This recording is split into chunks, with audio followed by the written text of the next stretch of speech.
आजको मेरो खाजा हेर्नु साथीहरू, हेर्नु न, हेर्दै खाउँ खाउँ लाग्ने मसिनो मसिनो चुट्टो चक्लेट जस्तो आकारको गोलबेडा देख्नुहुन्छ।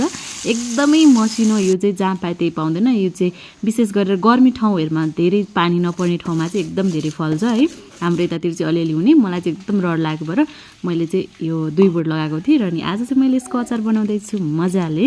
देख्न सक्नुहुन्छ लस सिलौटोमा पिसेर गुन्द्रुकमा मजाले साँधेर।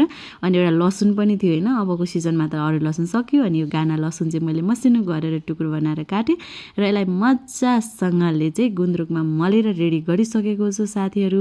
अनि गुन्द्रुकको अचार र भटमास भन्ने बित्तिकै यति मुख रसाउँछ, मन नपर्ने कसलाई चाहिँ होला है। त्यही पनि साथीहरू हाँडीमा भुटेको यति मिठो हुन्छ, यति कमलो हुन्छ, कुरै नगरौँ है।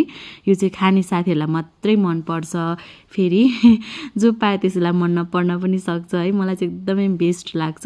र त्यो माथि फेरि झरी परेको बेलामा है, यति मिठो हुन्छ कि कुरै